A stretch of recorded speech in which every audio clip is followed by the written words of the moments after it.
This is module number 2 in our 17 module Rainmaker series, $100 million Rainmakers. Throughout these 17 modules, we're going to give you many different strategies that when you stack them on top of each other, give you an unfair advantage when raising capital and working with investors. And these are advanced capital raising strategies and secrets. Okay, so module number 2 here, we're going to be talking about investor demographics and defining your investor avatar, we like to call it. So this means focusing on the right type of investor. We see this get messed up quite often, even by people who are raising a lot of capital per year. Even better if you're raising a lot of capital per year, because you can look at the evidence on what's working and focus in on who's coming in the fastest, who's the most enjoyable to work with, who has an ease of business to them that's just low stress, and they just come on in and they're great quality investors or they add strategic value. And why would you need to focus on this? Well, this goes to a core concept I discovered after running our club, the Family Office Club, for a decade. We found that most deals close the fastest when there's a lot of trust in the team or leadership, trust in the industry or knowledge about it or understanding, and then trust in the opportunity or they're local to the opportunity itself. Let's give you a couple of real quick examples. You might know me well, you might know medical practices well, but if we invest in a medical practice in Guam or New Zealand, that might make you less comfortable, right? You might know me well and you live in San Diego and we're investing in a medical practice in San Diego, and you might not know anything about the medical practice world, but you're local, you come walk through the medical practice, you like the head doctor, you look at the financials and the due diligence, you might say, okay, it's right in my backyard, I may do that deal. But you're most likely to come in if you understand who I am, what medical practices are, because you're a doctor or you've invested in the space before, and you're local to the deal in San Diego, then you're much more likely to invest.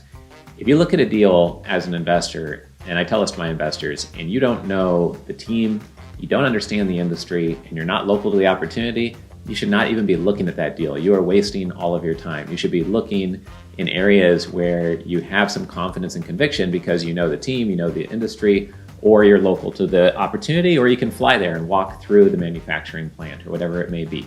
So this is really important. And so anytime you enter a room, you should think, what trust curve am I trying to move the investor up? Trusting me, understanding the industry, or getting them on site at the opportunity and showing them the very specifics, the walkthrough of the exact opportunity on site if you can. So you can gauge this differently based on what types of investors you're going to. If you go to 19 types of investors, there's no way to customize it to where they typically are in that curve, those trust curves, right? If you go to one type of investor and you're only pitching professional athletes, and you know that the professional athletes have no idea how blockchain works, but you have something in common because you used to be a professional athlete, and the deal's right in their backyard in Cincinnati or in New Jersey, et cetera, then you can lean on that and you can focus on teaching them about blockchain or driving up the trust so deeply on the other two areas that it overrides the fact that they don't understand blockchain. This is important for this section, this module, because if you don't focus on a certain type of investor, then you don't know which learning curve, which trust curve you should really be focused on in your materials, in conversations, or with your average prospect.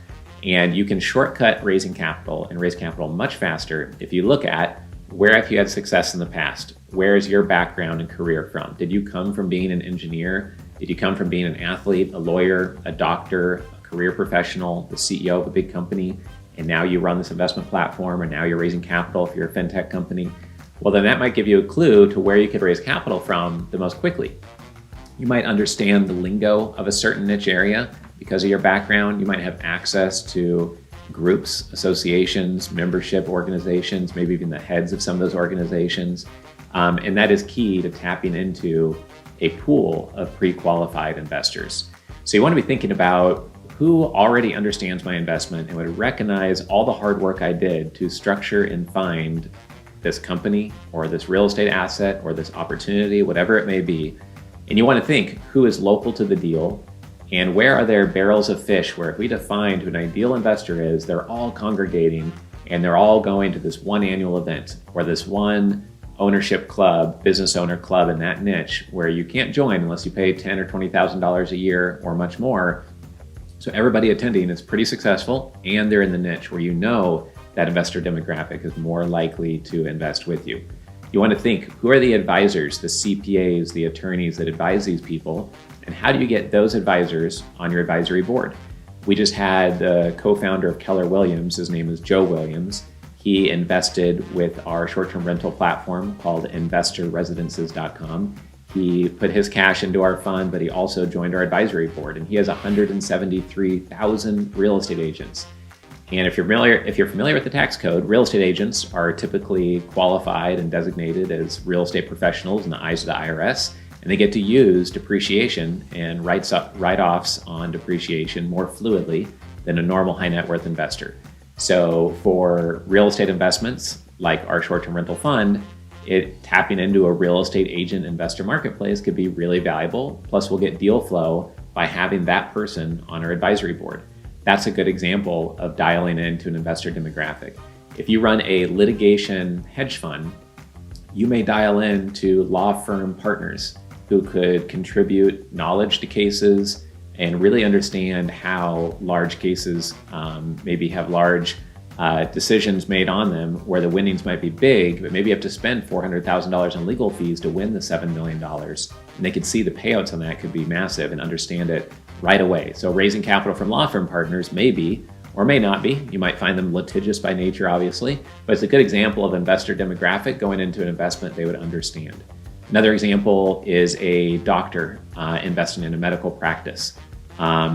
This is something where they made their money in healthcare and in medicine, but over 20 years, maybe they only get 1 or 2 chances to invest into medical practices, so they may appreciate that opportunity.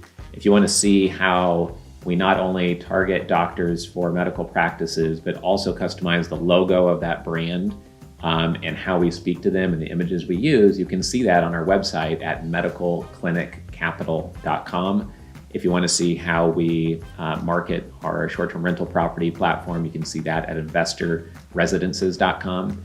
But really take some time to meditate and think on what publications your ideal investor demographic is consuming, what YouTube channels, what podcast channels, who are they subscribing to, what are they reading, where do they live, what organizations and clubs do they belong to, etc. Where are their barrels of fish already organized where you can either participate within that community, and if it starts working, then partner with the head of the community or sponsor or be the exclusive sponsor of that community, or create your own lookalike community that gathers together these really qualified prospects for you. Make sure you're speaking their language. You dial in those 3 trust curves that we talked about. And a lot of times people say, well, I don't need this. We raise capital from everyone, or we raise capital from high net worth individuals. Or I ask them and they say, oh, we raise capital from family offices. It's kind of a lazy, bad answer though, because it's not really dialed into a specific type of family that made their money in manufacturing or that's based in these 3 cities, etc. And so you want to be dialing that in. And you may want to have 2 different investor demographics you target, a main one for 60 to 90% of your energy, and then a secondary one that's an experiment, and you see if it grows legs to it and expands. By focusing most of your energy on one demographic, you'll pretty quickly find out if it was a horrible idea, or if you feel the traction and the innate value and people really appreciating the opportunity to look at your deals, then you'll feel that momentum. If it's frustrating, hard, and you get no progress, it could be the quality of your deal, your communications, other things we're going to talk about within the 17 module series. But you want to be focusing most of your energy on one thing. Once that starts working, then you can shift the energy and maybe go 50-50 on the next experiment until that starts working, and then build niches within your niches. So you can see this within some of the work we do. For example, this book, we bought centimillionaires.com. We wrote the first book on centimillionaires. Same with single family offices. We also spent a lot of money over 12 years acquiring billionaires.com. That's hitting a certain demographic right between the eyes and attracting that type of professional into us. It's like a doorway for that type of investor demographic. So the final comment I'll make here is that everything should be customized to the investor demographic. The structure of your investment, the term of your investment, how liquid it is, the income, the tax treatment, what order you brag about all those great things and how that matters, the branding, the one-liner for your investment, the website URL, where you travel, what clothes you wear, what vocabulary you use. Every single thing should be customized to that through the lens of the 3 trust curves. And by doing that, you'll be more effective and more efficient every day. And that is working smarter instead of working harder, Although, as many of you know, the people who are very successful, they are very smart and they work very hard. So I hope you found that valuable. That's module number 2 on investor demographics and forming your investor avatar. It's part of our 17 module advanced capital raising series called $100 Million Rainmakers. We're going to go into module number 3 next, which is going to be on branding.